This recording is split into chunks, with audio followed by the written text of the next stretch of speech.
Muito bem, sejam todos, como sempre, muito bem-vindos ao Matemática Sem Trauma. Estou aqui para a gente corrigir calmamente e cuidadosamente a prova de Matemática Financeira do Banrisul de 2023. Vamos junto corrigir essa prova?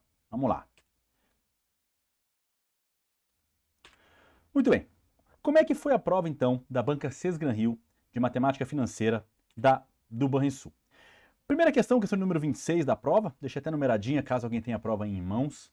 Dizia o seguinte: um cliente tem duas opções de empréstimo no valor de R$ 70 mil, para prazo de até 2 meses, considerando-se sempre meses com 30 dias, né? O mês bancário. Primeira opção é uma taxa de juros de 4% ao mês, no regime de juros compostos. E a segunda opção é uma taxa de juros de 4,2% ao mês, em regime de juros simples. Se o cliente tomar essa quantia emprestada e pagar 15 dias após, escolhendo a opção mais econômica dentre as duas oferecidas, quanto que ele vai economizar? E observa que ele deu ali que a raiz de 1,04 é para eu substituir por 1,0198. Tudo bem? Muito bem. Passei aqui para a próxima tela para a gente ter espaço de resolução com os principais dados dessa questão da prova do Banrisul. Tá? A gente tem então duas opções de investimento, de financiamento, para serem aplicados aí o regime de juros compostos em 15 dias, de juros simples em 15 dias também. Observe que as taxas são mensais, né? Lembra que tem que haver sempre uma comunicação entre prazo e taxa. Isso a gente fala muito em aula, isso tem que ser respeitado. Primeira opção, então, no regime de juro composto, usa a formulazinha, M, que é o montante igual a capital, vezes o fator de aumento, que é 1 mais I elevado a T, em que T é quantos períodos eu capitalizo. Lembrando que o I, que é a taxa, tem que ser na forma decimal, tá? Lembra então que a nossa taxa é de 4%, 4% na forma decimal é 4 sobre 100, ou 0,04, por isso que aqui está o valorzinho da taxa já ajustada. E aí, detalhe, é esse expoente meio. Por que ele usou o expoente meio? Porque como a capitalização é mensal, e ele ficou só por 15 dias, ele ficou por meio mês, por meio período de capitalização. Isso vai dar então 70 mil vezes 1,04 elevado a meio, tá? E aí, para quem já assistiu a aula de matemática básica comigo, sabe que isso aqui é a regrinha do sol e da sombra. Isso aqui vai originar a raiz quadrada de 1,04. E é por isso que eu vou trocar por 1,0198. Tá ali a troca, tudo bem? Muita gente reclamou, né, do quanto essa prova trouxe questões com cálculos difíceis. É verdade. But, se a gente lembrar aqui, 1,0198, você pode escrever todos os algarismos aqui na ordem e colocar aqui embaixo o número de zeros de acordo com o número de casas à direita, né? Igual eu fiz com 0,4, 0,04. Por que é 4 sobre 100? Porque são duas casas, aqui são dois zeros. Ali são 4 casas, vão ser 4 zeros. E aí você poderia rapidamente cortar 4 zeros de cima com 4 zeros de baixo. E a resposta era de fato 10.198 vezes 7, que não é uma conta difícil. Ela pode até ser trabalhosa, mas não é uma conta difícil, tá? Então eu transformaria ali aquele valor para decimal, tudo bem? E depois faríamos essa continha aí. Sobre o regime de juros simples, eu tenho lá o JCIT, os juros é o que eu vou calcular, no de cima eu calculei o montante, isso aí também é muito importante. O capital é 70 mil, a taxa é de 0,042, porque agora é 4,2%, e aí 4,2% é 4,2 por 100, ou 0,042, né? Lembra que aqui, quando eu divido por 100, eu movimento a minha vírgula duas casas para a esquerda. Então vai ficar 0,042, que é o valor que eu substituí aqui, vezes meio, porque agora no juros simples o prazo é multiplicado e não como expoente, né? Expoente é nos juros compostos. No simples ele vem como produto, como fator. Então eu vou multiplicar por meio também. Fiz a multiplicação ali de 0,042 por meio, ou a metade de 0,402, e ficou aqui, ó. E observa agora a comparação dos dois valores, ó. Isso aqui é muito importante, tá? Para a gente poder dar o pulo do gato na questão. Porque muitos vão fazer aquela continha e vão achar aqui o resultado. Aqui também vão fazer a continha, vão achar o resultado e vão fazer a diferença entre eles. Mas cuidado, porque no juro composto o que eu tenho é o montante. Então tem que entender que uma parte ali era o capital, o outro, que é o que vem a mais, é os juros, tudo bem? Então se eu fosse fazer essas contas, e aí vamos fazer aqui bonitinho de novo as questões, ó, os cálculos. 70 mil vezes 0,0198, tá? 0,01, aliás, 1,0198. Ó, isso aqui daria 71.386. Só que desses 71.386, 70 mil era o capital, 1.386 vai ser o que rendeu, tudo bem? E aqui embaixo, multiplicando os mesmos 70 mil por 0,021, vai dar 1.470 de juros. Essa era a maneira que muitos, na hora da prova, optaram, que vai dar muito mais trabalho, fazer as contas todas. Agora, comparar as duas situações e ver que, escolhendo a mais econômica, que é aqui, né, paga menos juros, que é essa aqui, ele economizaria quantos reais? Economizaria R$ 84, que é o gabarito na letra C. Tudo bem? Agora, qual é o detalhe aqui da questão na sua reta final por um outro caminho? De uma forma mais direta, se eu entender que isso aqui me traz o montante, e o montante é o capital mais os juros, esse fator aqui que estou multiplicando por 70 mil, ele é 1 mais 0,0198, tá lembrado? Esse 70 mil, quando eu multiplicar por 1, é o meu capital. Então, o juro que vem do juro composto são os 70 mil vezes 0,0198. E os juros que vem do juro simples são os mesmos 70 mil vezes 0,021. Aí você podia calcular só essa diferença de forma mais direta, tudo bem? Então era só eu perceber que ali a gente tem um fator de aumento, que é 1 mais o que aumentou. Então os juros ali é de 0,0198. No juro simples é de 0,021. Comparando ambos, a gente vai ter ali 0,0012 de diferença. E aí, multiplicados pelos 70 mil vai dar R$ 84 também. É claro que essa resolução aqui, gente, ela é muito mais técnica, né? Porque ela vai exigir do candidato um conhecimento mais amplo e um sangue frio maior. Não que esteja errado eu fazer as contas e achar quanto deu em cada situação, né? Fazer aqui o cálculo desse resultado aqui, deste outro e compará-los. Não está errado. Mas quando eu percebo que o montante dos juros compostos, ele traz sempre o capital mais os juros, aliás, no juros simples também é assim, mas se eu entender que aqueles 70 mil multiplicado por 1,0198, nada mais é do que 70 mil multiplicado por 1 mais 0,0198, e que esse 1, quando multiplicar lá, é o capital, esse cara, quando multiplicar lá, é o que cresceu, é os juros, é o acréscimo. E é por isso que eu estou comparando os dois bem aqui, ó. O maior, que é 0,021, pelo menor, que é 0,0198. Acho a diferença entre eles, multiplico por 70 mil e gabarito também. Ok? É claro que para alguns isso aqui vai ser algo muito difícil de entender, né? Eu não vou conseguir fazer assim na hora da prova. Realmente, nem todo mundo conseguiria. Mas a gente tem que entender que a prova da Banca Sesgran Rio teve muitos atalhos. E usá-los, às vezes, é muito bom e vai te diferenciar em relação ao seu concorrente. Tudo bem? Questão, então, já gabaritada na letra C. Aí vem a questão de número 27. Devido a uma queda nas vendas de uma loja em um determinado mês, o setor de pagamentos de uma empresa vai precisar quitar as duas duplicatas vencidas em uma mesma data, sendo uma no valor de face de 30 mil, com atraso de 10 dias, outra no valor de face de 15 mil, com atraso de 20 dias. Nesse caso, para pagamentos com até 30 dias após o vencimento, tu vai ter juros simples de 4,5% ao mês, mais uma multa de 2% sobre o valor da face. Bem? Considerando então o mês com 30 dias, qual foi o valor total pago pelas duas duplicatas? Então vamos lá, são duas questões de juros simples incididos sobre o documento que ele não pagou. Primeira duplicata, ela vale 30 mil, o atraso de 10 dias, taxa de 4,5% ao mês. Já transformei a taxa ali para decimal, jogo na forma do juros simples, porque ele fala que o regime é de juros simples, multiplico 30 mil por 0,045 e por 10 sobre 30. Por que por 10 sobre 30? Porque, de novo, temos que lembrar que taxa e prazo tem que concordar quanto à unidade de tempo. E a taxa é ao mês. Então, meu prazo também deveria ser mensal. E 10 dias é a mesma coisa que 1/3 do mês, ou 10 de 30. Foi o que eu coloquei aqui para facilitar. Ah, Duda, mas eu não poderia pegar aqui a minha taxa, dividir por 30 e multiplicar por 10 dias? Poderia, mas vai dar na mesma. Até porque multiplicar valores, tu sabe, tu já aprendeu comigo, né? Multiplica em cima, embaixo, embaixo.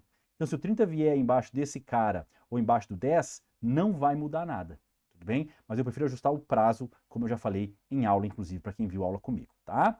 Fez a conta, simplificou ao máximo, daria para fazer vários tipos de corte, né? O 30 com 30 mil, também daria para fazer essa conta, enfim. O que ele fez aqui foi cortar esses dois, ficou 1/3, e aí 1/3 de 0,045 ficou 0,015.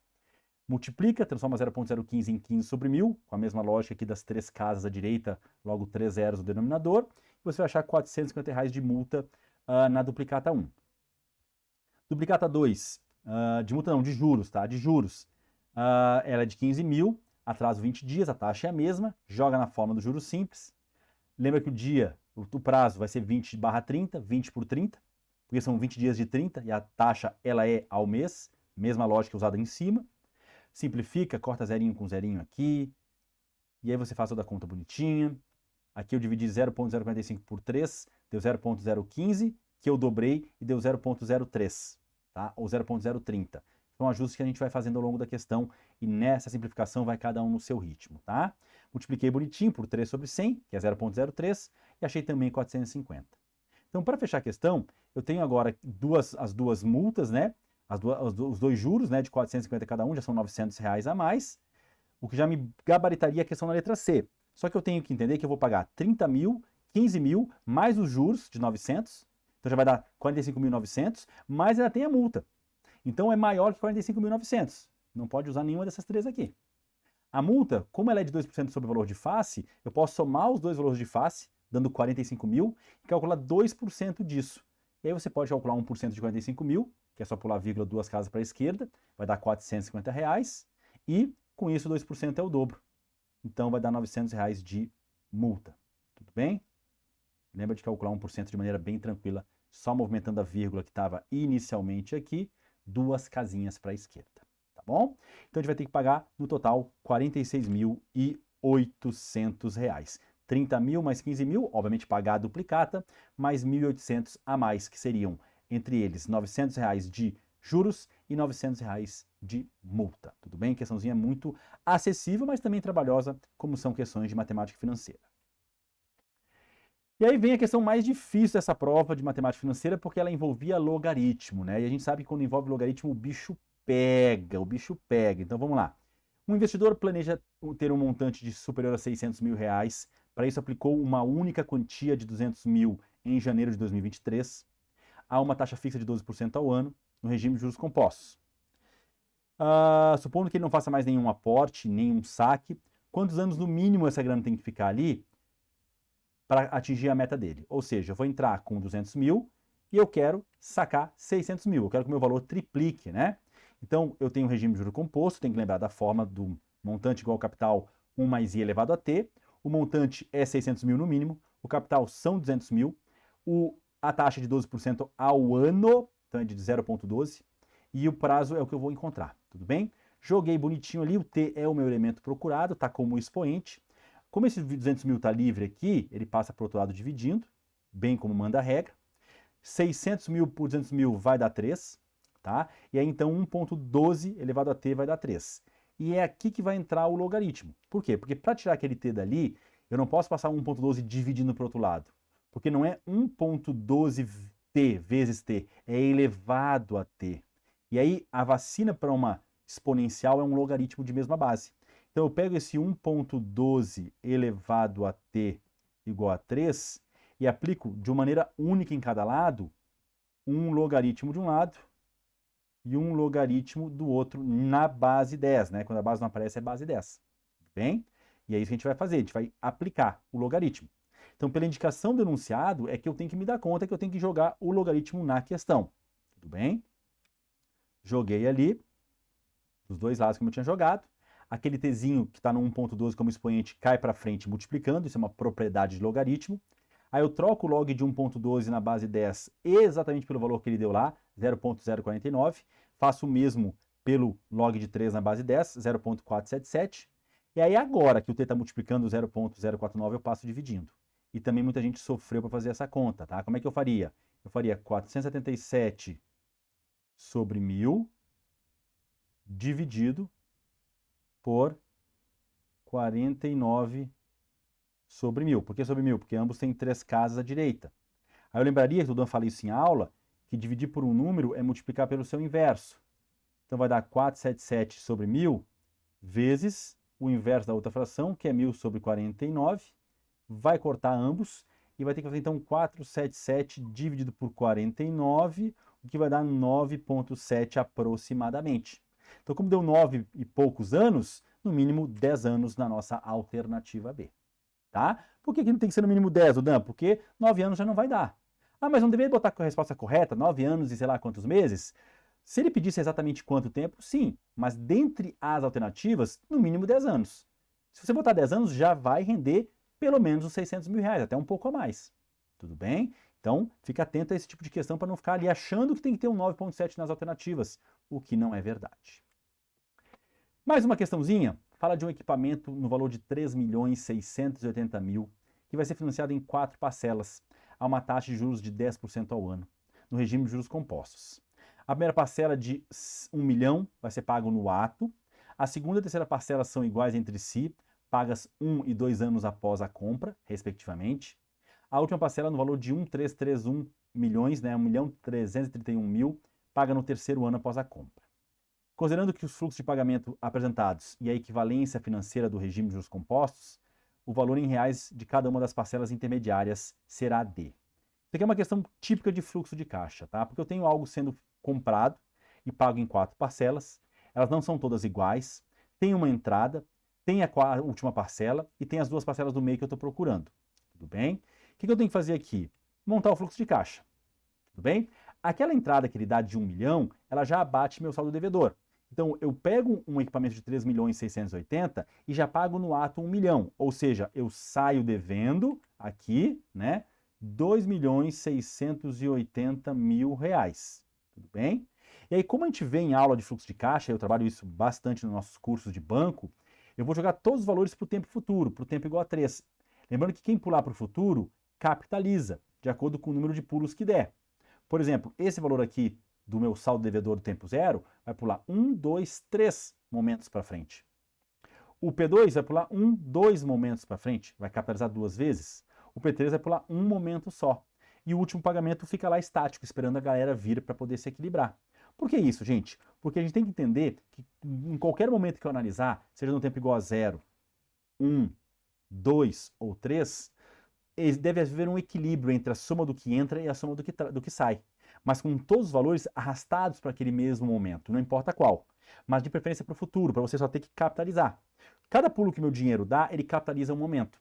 Até porque aqui a gente está falando em pagamentos anuais, então a cada ano, a taxa de 10% ao ano, o meu dinheiro cresce 10%, seja ele a dívida ou o valor do bem.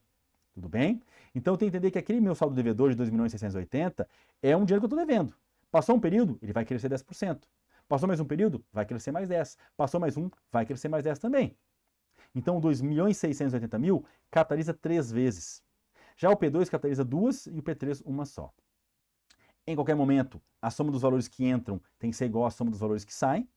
E aí o que acontece? Aqui está a entrada, que é o bem que eu adquiri, e aqui está a soma das saídas.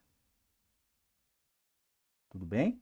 Por que a minha entrada é 2.680.000 e não 3.680.000? Porque eu tive ali um pagamento de uma entrada no ato que diminui o valor da minha dívida para 2.680.000. E ela capitaliza 3 momentos para ir para o tempo 3, então eu multiplico ela por 1,1 ao cubo. Por que 1,1? Porque eu tenho 1 mais 10% de acréscimo 3 vezes acontecendo. 1, 2, 3. Para cada período que eu pulo, eu multiplico pelo fator de aumento, que é 1,1. Quando eu fizer isso 3 vezes, é 1,1 vezes 1,1 vezes 1,1, que é 1,1 ao cubo. Já o P2 pula 2 casas, então vai multiplicar por 1,1 2 vezes, por isso que está ao quadrado ali. O P3 multiplica uma vez só e já está lá o valor do P4. Tudo bem? Seguindo na conta. 1,1 ao cubo pela regra do dobro quadrado, que meu aluno vai aprender a fazer, você acha mais facilmente, é 1,331. 1,1 pela regra do dobro quadrado é 1,21. Observa que P2 e P3 têm mesmo valor, que eu chamei curiosamente de x. E agora eu vou equacionar tudo, tá? O que acontece aqui que é muito interessante, né? Que foi uma jogadinha de mestre que eu fiz. Eu, na verdade, fiz aqui um uso de um atalho, tá? Na verdade, o que eu fiz? Eu, de maneira sorrateira, peguei esse cara aqui E como eu percebi que ele é 1331, e nem todo mundo vai perceber, porque é um atalho, eu trouxe ele de volta 3 casas. Então eu pego 1331 milhões e divido por 1,1 ao cubo, porque ele voltou, descapitalizou 3 casas. Isso é um atalho, eu não precisava ter feito assim, eu poderia ter feito a conta como está. Poderia ter feito esse cálculo aqui, achado o seu valor final, esse cara passaria para lá subtraindo. Mas o que eu fiz aqui de abusado que eu sou, né? Quando eu olhei 1.331.000, eu pensei, peraí, isso tem a mesma cara de 1,1 ao cubo, só que muda a quantidade de casas à direita da vírgula. Então, quando eu dividi ele, porque eu descapitalizei, eu trouxe ele para o passado, ele vai ficar dividido por 1,331, que é justamente 1,1 ao cubo. E essa conta aqui, ela é perfeita. Ela vai dar certinho 1 milhão. Então, esse valor aqui atrás é também uma saída de 1 milhão. Então, ele vai diminuir ainda mais o meu valor aqui. Eu vou ficar só com 1.680.000 nesse momento aqui, ó. Depois eu jogo ele para lá de novo. Então, o que eu fiz? Então, antes de mais nada, eu usei um truque. Eu trouxe esse cara de volta para o passado, sabe? De volta para o futuro. Trouxe ele de volta para o passado. Descapitalizei ele, porque eu vi que o valor dele é 1.331 e me lembrou na hora o 1,1 ao cubo, que é 1.331. Então ele vai valer lá no passado 1 milhão. Então é como se eu tivesse aqui nesse momento aqui, ó, descontado mais 1 milhão. Então aqui meu saldo devedor era de 1.680.000. Aí eu jogo ele para o final, por isso que eu multiplico ele por 1.331. Tudo bem? Mas não tem erro você ter feito essa conta aqui com calma, trazido esse cara subtraindo, ia dar na mesma, mas ia demorar mais tempo. Tudo bem? Então valores como 1.331, algo com 1.21, que é 1,1 ao quadrado é 1,21, né? Algo com 1.440 por 1,44 é 12 ao quadrado, é 1,2 ao quadrado. São valores que estão te chamando para usar um atalho, para entender o que pode ter acontecido. Nesse caso foi o que eu fiz aqui. Tudo bem? Então, de novo, foi um atalho. O atalho foi ter pego esse cara daqui, entendido que ele aqui no passado também era 1 milhão de saída, e aí meu saldo devedor era só de 1.680.000 aqui. E é ele que passa a aparecer aqui na minha equação. Passa o 2,31 dividindo, vai ter que fazer as continhas sim, e vai achar 968.000, aproximadamente ali 970.000 na nossa alternativa C. Tudo bem? E o que aconteceu com o último pagamento foi isso que eu trouxe ele para o passado como um grande atalho da questão. Tranquilo, gente? Questão difícil sim, mas é uma questão de fluxo de caixa. Tem que pelo menos saber montar e equacionar. Isso aqui era fundamental você entender. A igualdade, o equilíbrio entre as saídas e as entradas, ou as entradas e as saídas somadas, né? Tudo que entrou, tudo que saiu, tem que se equilibrar e tudo analisado no mesmo momento. Tá? Esses dinheiros em tempos diferentes não podem se equilibrar. R$1.000 hoje não se soma a R$1.000 no mês que vem. Pode ver que tudo que você financia, depende do sistema de financiamento, ele vai sendo corrigido com o tempo, até por causa da inflação. Mas o dinheiro não fica parado no tempo, tá? Porque eu tenho que realmente movimentar todo mundo para cá. Eu só peguei esse cara e joguei pro passado para ganhar tempo, mas era um atalho. De novo, você não é obrigado a saber fazer assim, mas eu estou te apresentando aí uma boa saída. Tá? E quem fizer do outro jeito, vai ter que fazer essa conta aqui no cantinho, vai passar subtraindo, vai achar esse mesmo valor aqui, depois passa 2, 3, 1 dividindo, divide no braço e faz a conta. Ah, está com dificuldade em dividir com vírgula? Procura meu curso de matemática básica, que lá eu ensino e relembro como divide com vírgula, sem vírgula, como é que bota vírgula no quociente, quando é que usa o resto. Tudo isso tem que ser muito bem trabalhado. Porque a matemática financeira, gente, ela não depende só dela, só dos seus conceitos. Ela depende muito mais do que você imagina da matemática básica. Quando eu falo matemática básica, eu falo operações básicas, multiplicar, dividir, lidar com frações, lidar com porcentagem. Isso é fundamental para a financeira. Muito bem. Questão de número 30, olha lá. Um empresário pegou um empréstimo de R$500 mil a uma taxa de juros de 5% ao mês, no sistema de juros compostos.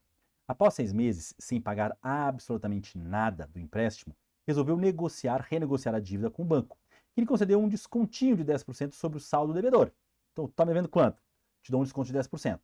E financia os 90% restantes em 24 prestações mensais iguais. Opa, prestação mensal igual é price, com a primeira a ser paga um mês após a data, postecipado, a uma taxa de 3% ao mês. O valor da prestação mensal, em milhares de reais, que o empresário deverá pagar na nova negociação é dada por aproximadamente, e olha aqui os valores que ele apresentou, ó. O que a gente vai fazer aqui então? O empréstimo de 500 mil, a taxa de 5% ao mês, juro composto.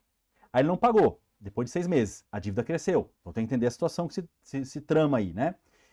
Depois ele renegociou o saldo devedor e financiou os 90% que sobraram, né? Em 24 prestações mensais iguais, ou antecipadas a uma taxa de 3% ao mês. Tudo bem? Qual é o valor dessa prestação? Então, primeiramente, vamos calcular o saldo devedor após os 6 meses de inadimplência, antes da negociação, por juros compostos, né? O meu montante vai ser capital, 500 mil, a taxa 0,05, né? Já que é 5%, e o expoente é 6. Observa que vai dar 1,05 na sexta, que aparece aqui para você trocar por 1,34. Você troca e faz a conta. A melhor maneira de fazer essa conta, lembrar que 1,34 é 134 sobre 100, novamente porque são duas casas à direita, logo 2 zeros aqui. Cortou, é 134 vezes 5, que vai dar 670, tá na tela já o resultado feito, tudo bem? Aí ele negociou e conseguiu um desconto de 10%, de 67, porque 10% é fácil você descobrir. Então ele financiou os outros 603 mil reais, então aqui está falando já em milhares, tá? Então vamos trabalhar só com valor em milhares de reais, em 24 prestações, pelo price. Joga na forma do price, tá lá. Como é que é a forma do price você vai lembrar dele na hora da prova? Parceiro, seja feliz na Fórmula 1. O F é o fator de aumento, é 1 mais I elevado a T. Então, parceiro, seja com C feliz na Fórmula 1. Tudo bem? Essa formulazinha é a do price. O P é o valor da parcela que eu estou procurando. O C é o valor que eu vou financiar, no caso aí, 603 mil. A taxa é de 3% do financiamento, não mais 5% do meu primeiro empréstimo. E o prazo agora é de 24 meses. Substitui. A taxa de 3% é 0,03. E observa que ele me deu 1,03 a 24. Para trocar então esse valor e esse outro aqui por 2,03. Fez a troca, subtrai 1 embaixo, multiplica por 0,03 em cima, que é justamente a taxa. Vai ter que fazer toda essa conta sim, de alguma maneira ou de outra, e você vai achar ali R$ 35.653 seria o valor da prestação na alternativa A, né? 35 mil e uns quebradinhos na alternativa A. Como eu percebo que as alternativas são bem distantes, eu usaria como o 0,0609 como 0,06, tá? É óbvio que vai dar um pouquinho mais abaixo, mas ainda assim não mudaria de alternativa. Mas eu tenho que entender que eu estou usando um valor um pouco mais abaixo, então meu resultado vai ser subestimado, ele vai ser um pouco menor do que de fato deveria ser. Tudo bem, gente? Tranquilo até aí? Vamos para mais uma? Questão de número 31, então. Um banco contrata uma empresa de manutenção para um serviço no sistema de ar-condicionado, o valor do serviço ficou em R$100 mil e pode ser pago à vista com desconto de 20%, ou a prazo em 2 parcelas, 150 mil na entrada, quando assinar o contrato, e na execução do serviço ali, e 54 mil para o mês após a assinatura do contrato. A taxa mensal de juros cobrada pelo prestador de serviço, comparando-se o valor à vista de 80 mil com o parcelado em 2 vezes. Essa questão foi polêmica, gerou muito bafafá na internet, né? Muita gente me procurou para questionar a questão, porque sabe, eu também concordo que no mercado, quando você não compra à vista, você perde direito a esse valor. Então, você normalmente, quando você vai pagar à vista um serviço de 100 mil, você não tem o dinheiro à vista, você vai pagar 100 mil. Mas a questão, ela foi muito imperativa, ela ordenou. Calcule a taxa de juros comparando o valor à vista com o parcelado. Então, ela quer que você compare os dois. Está escrito na questão. Ele não falou, olha, acha a taxa de juros da situação citada acima e deixou você interpretar como quiser. A questão deu uma ordem. A questão fala assim, ó, caga em pé e pula deitado. Você vai fazer isso. Com perdão ao palavrão que eu acabei de falar. A subir e chupa cana. Você também vai fazer isso. Canta o hino do São Paulo. Vai cantar o hino do São Paulo. Ela está mandando. Por mais que seja uma situação que a gente não encontra tão comumente no dia a dia. Então ele quer que eu compare as duas situações. Então vamos lá. Primeira situação, eu tenho que lembrar que os juros é pago sobre o saldo devedor. Então eu tinha o valor à vista de 80 mil, que é nele que eu vou focar. Esse é o valor à vista, 80 mil, tudo bem? Como eu já dou uma entrada de 50 mil na assinatura do contrato, eu saio devendo 30 mil reais para essa empresa. Tudo, mas na verdade não era 100 mil o valor do serviço, você deu 50 e está devendo outros 50? Normalmente é. No dia a dia é, mas ele pediu para eu comparar as duas situações. Então eu estou comparando a situação à vista, em que eu devia 80 mil, eu dei 50 e fiquei devendo 30. Aí eu volto um mês depois para pagar 54 mil. De 30 mil, que era o que eu devia, quando eu paguei no ato, em cima do saldo devedor, em cima do valor à vista, eu estou comparando com ele, e eu voltar um mês depois e pagar 54 mil, eu vou ter 24 mil a mais. 24 mil reais a mais. Tudo bem? Ou seja, eu vou ter que entender que eu tenho quase 100% de juros. Porque eu paguei quase 30 mil a mais. Paguei 24 mil. E quando eu comparo 24 mil de 30 mil, quando eu comparo o que eu paguei a mais com o que eu deveria ter pago, ou com o que eu devia, que é assim que a gente calcula, né, sobre o saldo devedor, eu vou ter ali 80% de aumento. Porque 10% de 30 mil é 3 mil. E 8 vezes isso vai dar 24 mil. Então eu tenho 80% de juros. É uma questão bem polêmica nesse sentido? É, mas a questão é muito direta, comparando as duas situações apresentadas. O texto fala. Então você tem que entender que você devia 80 mil, pagou 50, ficou devendo 30 e um mês depois pagou 54. E não é a primeira vez que a banca Cesar Gran Hill cobra isso. Então já é, entre aspas, uma questãozinha com jurisprudência da banca. Tudo bem? Abre o olho que isso aí pode pintar na sua prova. Questão 32. Um casal acaba de ter um filho e resolve iniciar uma poupança programada para a criança. Para isso, pretende realizar 120 depósitos de R$ 1.500. Vamos fazer isso aqui no próximo bloco, então, para não ficar muito longo. No próximo bloco, então, eu sigo da questão de número 32, beleza? Me troca pelo Insta, pelo WhatsApp e vem comigo para a gente corrigir ainda mais e terminar essa prova de financeira do Banrisul.